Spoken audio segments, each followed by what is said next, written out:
विदर्भाच्या विकासासाठी आणि शिवसेना संघटना बळकटीसाठी आता पक्षाचे पदाधिकारी थेट मैदानात उतरलेत। अमरावतीत शिवसेनेच्या आढावा बैठकीनंतर राज्याचे परिवहन मंत्री प्रताप सरनाईक यांनी संघटना विस्ताराचा निर्धार व्यक्त केला। सामान्य कार्यकर्त्यांची पसंती आजही मुख्यमंत्री एकनाथ शिंदे यांनाच असल्याचा दावा त्यांनी यावेळी केलाय।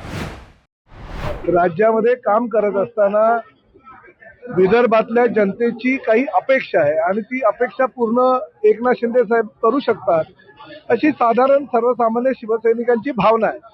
आणि त्यामुळे आम्ही SIRच्या नियुक्त्या असो, BLA 2 असो किंवा आमच्या कार्यकर्त्यांच्या नियुक्त्या असो, त्यासाठी सगळे आमचे जे कार्यकर्ते पदाधिकारी आहेत ते कामाला लागलेत।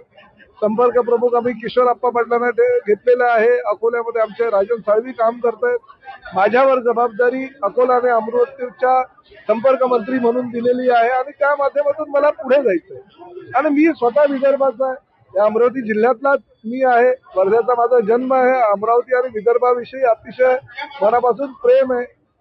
अकोल्याची पोरगी माझ्या घरामध्ये आहे, त्यामुळे मला ह्या विदर्भाबद्दल विशेष प्रेम आहे, कारण माझं बालपण इकडे गेलेलं आहे।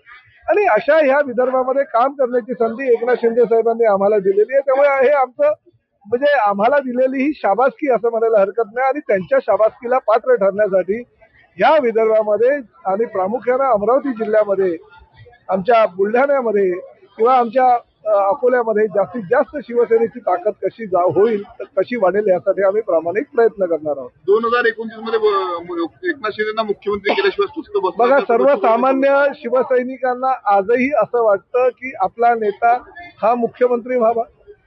एकनाथ शिंदे साहेब मुख्यमंत्री असताना त्यांनी केलेलं काम, महिला आमच्या ज्या भगिनी आहेत त्यांना दिलेलं 1500 रुपयाचं योगदान, हा आमच्या महिला भगिनी कधी विसरणार नाही। त्यांच्या कार्यकाळामध्ये जे काही प्रश्न सुटलेले आहेत, आजही राज्याचे मुख्यमंत्री म्हणून जे देवेंद्र फडणवीस आणि उपमुख्यमंत्री म्हणून एकनाथ शिंदे साहेब काम करतात, परंतु सर्वसामान्य कार्यकर्त्याला हे वाटत असतं की माझ्या पक्षाचा नेता हा मुख्यमंत्री व्हावा।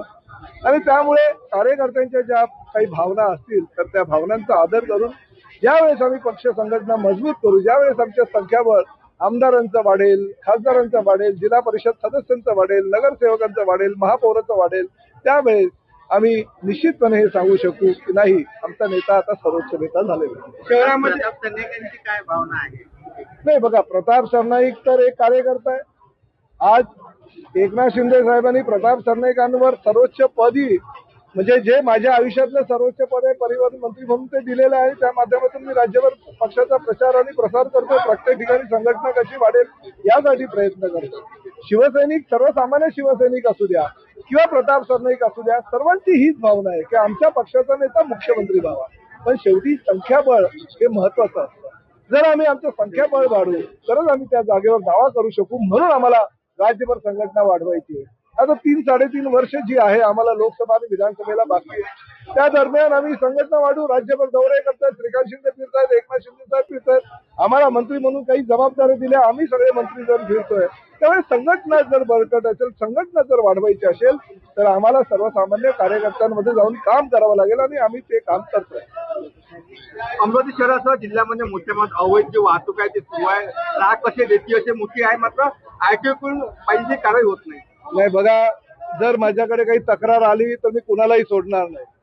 पूर्वीच्या काळामध्ये काय झालं मला काही कल्पना नाही, पण प्रताप सरनाईकच्या कार्यकाळामध्ये जर चुकीच्या पद्धतीने काही अवैध धंदे करत असतील, आमच्या RTO जर जबाबदार त्या ठिकाणी असतील, आमच्या ST महामंडळाचे कर्मचारी जबाबदार असेल तर मी कारवाई करायला बिलकुल कुचराई करणार नाही।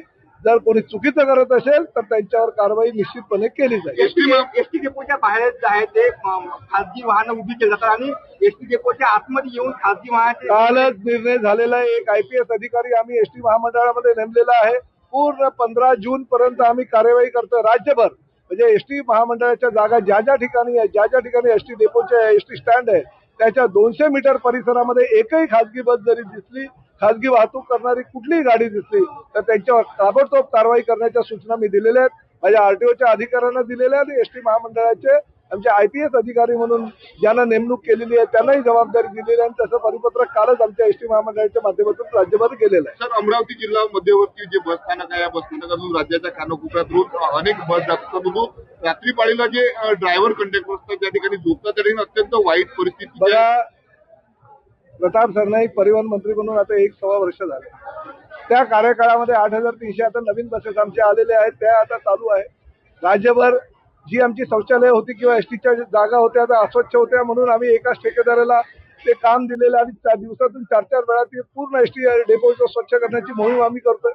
एसटी महामंडळाच्या ज्या ज्या ठिकाणी आमच्या जागा आहेत आणि आमचे ड्रायव्हर कंडक्टर राहत आहेत त्यांना 24 तास मुबलक हे गरम पाणी आंघोळीसाठी मिळावं, 24 तास थंड पाणी पिण्यासाठी मिळावं, त्यांना राहण्याची सोय व्यवस्थित व्हावी यासाठी सुद्धा आम्ही त्या ठेकेदाराला कार्यादेश दिलेला आहे. त्यामुळे भविष्यामध्ये आमच्या एसटी महामंडळाच्या कर्मचाऱ्यांनी काही काळजी करायची गरज नाही, प्रत्येकाला न्याय दिला जाईल. शिवशाही बसमध्ये जे आहेत अधिसूचित पत्रकारांना आधी संधी होती, मात्र आता शिवाई बसमध्ये अधिसूचित पत्रकारांना संधी नाहीये.